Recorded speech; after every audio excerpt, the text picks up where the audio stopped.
అన్నా, నేను ఈ పని చేస్తే ఎలా ఉంటుందంటావు? నాకు ఈ డ్రెస్ సూట్ అవుతుందా? నేను సాఫ్ట్వేర్లోకి వస్తానన్నా. నాకు సరిపోతుందా? ఇది ఎలా చేయాలో తెలియటం లేదు.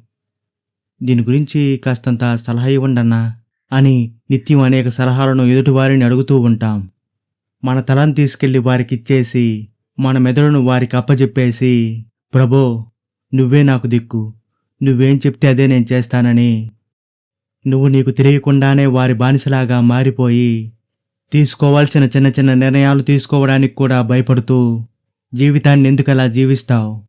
ఇలాగే జీవిస్తుంటే కొంతకాలానికి నీ ఆత్మవిశ్వాసం దెబ్బతింటుంది. ప్రతిదానికి ఎదుటి వారిపై అతిగా ఆధారపడవలసి వస్తుంది. కొంతకాలానికి వారు లేకపోతే నీ జీవితం అయోమయంలో పడిపోతుంది. మీరు కూడా ఇలా చేస్తున్నట్లయితే ఇకనైనా అలా చేయడం ఆపండి. ఎదుటి వారి నుంచి సలహా తీసుకోవడం, సలహా అడగడంలో ఏమాత్రం తప్పులేదు. కానీ అస్తమానం అలాగే చేస్తుంటే మాత్రం ఇది ఖచ్చితంగా తప్పే. ఇది మీ జీవితాన్ని కష్టంగా మారుస్తుంది. నీ పర్సనల్ గాడ్జెట్స్కి నువ్వు పాస్వర్డ్ పెట్టుకొని ఎంత సెక్యూర్గా అయితే చూసుకుంటావో అంతే సెక్యూర్గా నీ మైండ్ను కూడా ఉంచుకోవాలి. అలా ఉంచుకున్నప్పుడే ఎదుటివారి అర్థం పర్థం లేని నిర్ణయాలకు, వారు చెప్పే మాటలకు అది ఏమాత్రం చెలించకుండా దృఢంగా ఉంటుంది. కానీ ప్రస్తుతం ఈ సమాజంలో మన మైండ్ను పబ్లిక్ టీవీలాగా వదిలేస్తున్నాం. రిమోట్ను ఎదుటివారి చేతిలో పెట్టేసి ఆనందిస్తున్నావు. వారు దానితో ప్రతినిత్యం ఆడుకుంటూనే ఉంటారు. ప్రతి నిమిషానికి ఛానల్ మార్చినట్టుగానే వారు నీ ఆలోచన విధానాన్ని ఇట్టే మార్చేస్తారు. వాల్యూమ్ని తగ్గించినట్లే నీలో ఉన్న కాన్ఫిడెన్స్ను ఇట్టే తగ్గించి వేస్తారు. దానితో నీవు నీపై నీకున్న నమ్మకాన్ని కూడా కోల్పోతావు. ఇంత జరుగుతున్నా కూడా ఆ రిమోట్ను నువ్వు తీసుకోవడానికి భయపడుతూనే ఉన్నావు. కారణం ఏమిటంటే వారు ఎక్కడ బాధపడతారోనని.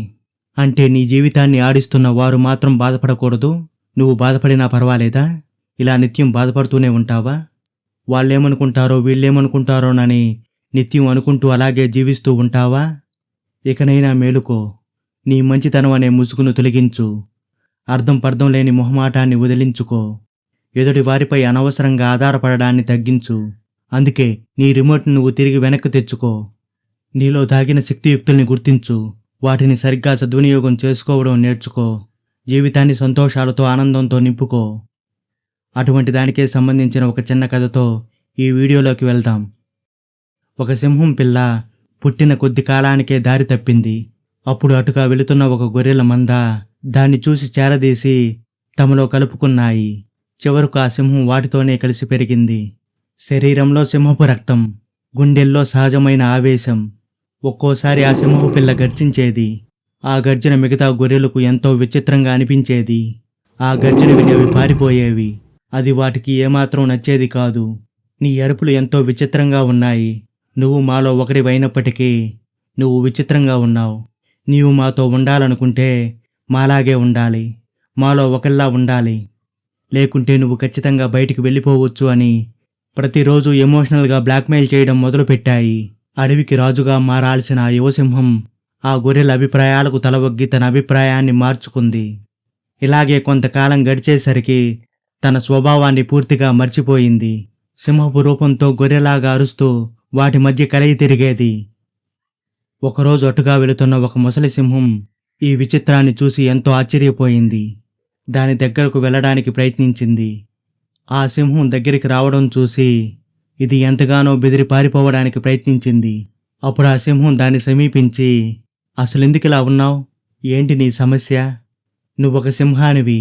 సింహంలాగా గర్జించకుండా ఎందుకు గొర్రెలాగా అరుస్తూ భయపడి పారిపోతున్నావు అని అంది. అప్పుడు ఆ యువసింహం, నేను సింహాన్ని కాదు, గర్జిస్తే వీళ్ళకు ఏమాత్రం నచ్చదు అని అంది. దానికి ఆ ముసలి సింహం, ఓరే వెరినాయాల, మర్యాద రామన్న సినిమాలో హీరోలాగా భయపడతావేంట్రా? ధైర్యంగా ఉండు. ఆ పిచ్చి గొర్రెలకు ఎందుకు భయపడతావు? నువ్వు గర్జించడం మొదలు పెడితే వాళ్ళు గొర్రెలు అన్న సంగతి వారికి తెలిసిపోతుంది.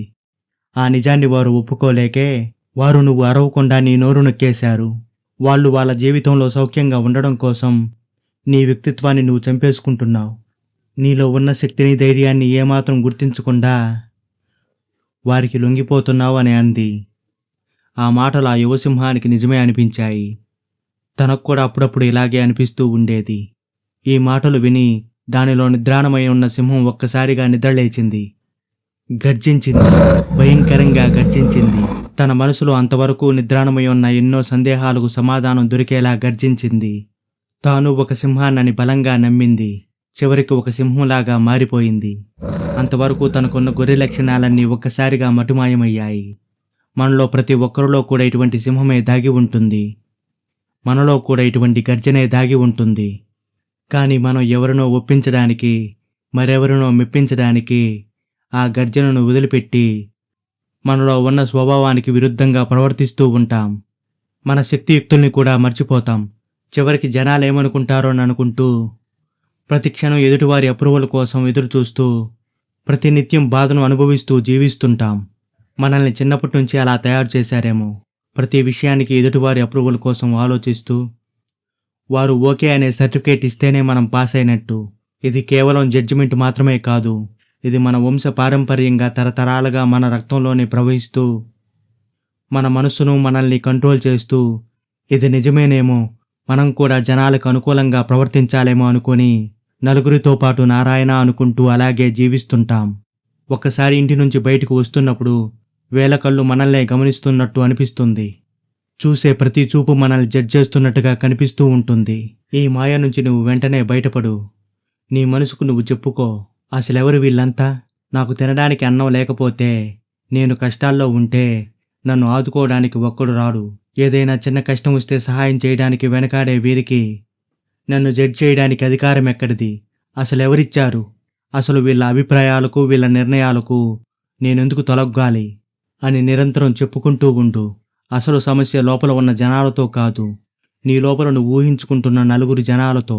అసలు శత్రువు బయట ఎక్కడో లేడు, మన భయాల్లోనే, మన ఆలోచనల్లోనే దాగి ఉన్నాడు. ఇక్కడ ట్విస్ట్ ఏంటంటే, ఇక్కడ ఏ జనాలకైతే నువ్వు భయపడుతూ ఉన్నావో వాళ్ళు మరొకరిని చూసి ఇదే విధంగా భయపడుతూ ఉన్నారు. నీవు ఎవరి జడ్జిమెంట్కైతే తలంచుతున్నావో వారు కూడా వేరొకరి జడ్జిమెంట్కు తలంచి బ్రతుకుతున్నారు. నిన్ను ఎవరైతే జడ్జ్ చేస్తున్నారో వారి చేతిలోని వారి సొంత రిమోట్ లేదు. ఇది ఒకరితో వచ్చిన సమస్య కాదు, ఇది ఒక అంటువ్యాధి లాంటిది.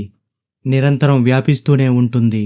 దీని నుంచి ఎలా బయటపడాలి అంటే, ముందు నువ్వు వేరొకరి గురించి ఆలోచించడం ఆపేయి. వారి గురించి అస్సలు జడ్జ్ చేయకు. ఇలా చేస్తూ ఉన్నట్లయితే, వారి మీద నీవు ఎటువంటి ఎక్స్పెక్టేషన్స్ పెట్టుకోనట్లయితే వారి జడ్జిమెంట్ నిన్ను అసలు బాధించదు. గౌరవం ఇవ్వడానికైనా పుచ్చుకోవడానికైనా వారికంటూ ఒక స్థాయి ఉండాలి. ఇది కేవలం వారి ఒంటి మీద వేసుకునే బట్టలు, నగలను బట్టి రాదు. వారు మనతో ప్రవర్తించే విధానం, చేసే పనులను బట్టే వస్తుంది. అందుకే ఎవరిని అవమానించకు, ఇంకెవరిని చిన్నచూపు చూడకు. ఈ లోకంలో ఏ పని చిన్నది కాదు. వారు ఆ పని చేస్తున్నారు అంటే వారి వెనక ఎన్నో బాధ్యతలు, కుటుంబం దాగి ఉంటుంది. అతను చేసే పనిని చూసి ఎప్పుడూ జడ్జ్ చేయకు. ఇక నీవు ఇప్పుడే గుర్తించు, నీ రిమోట్ ఎవరి చేతిలో పెట్టేసున్నావో దాన్ని వెంటనే నీ స్వాధీనం చేసుకో. నువ్వొక పబ్లిక్ టీవీలాగా మారిపోకు. నీవిక గర్జించాల్సిన సమయం వచ్చింది. ఇంతకాలం నువ్వు ఏర్పరచుకున్న గోడల్ని బద్దలు చేసి బయటకు రా. ఎవరి అభిప్రాయాలను లెక్కలోకి తీసుకోకు. ఎదుటి వారిని అసలే అడక్కు. నీకు నచ్చినట్టు నువ్వుండు. నీకు నచ్చిన షర్ట్ వేసుకో. నీకు నచ్చిన ప్లేస్కు వెళ్ళు. నీకు నచ్చిన పని చేయి. నీవు ఏం చేయాలనుకుంటున్నావో నిర్ణయించుకో. ఇలా నిరంతరం చేస్తూ ఉంటేనే నీకు స్వేచ్ఛ లభిస్తుంది. నీ జీవితంలోకి ఆనందం ప్రవేశిస్తుంది. నేను చేయాలనుకుంది, చేయగలిగింది చేశానన్న సంతృప్తి మిగులుతుంది. ఇది ఇవాల్టి వీడియో. ఈ వీడియో కనుక మీకు నచ్చినట్లయితే లైక్ చేయండి, షేర్ చేయండి, కామెంట్ చేయండి.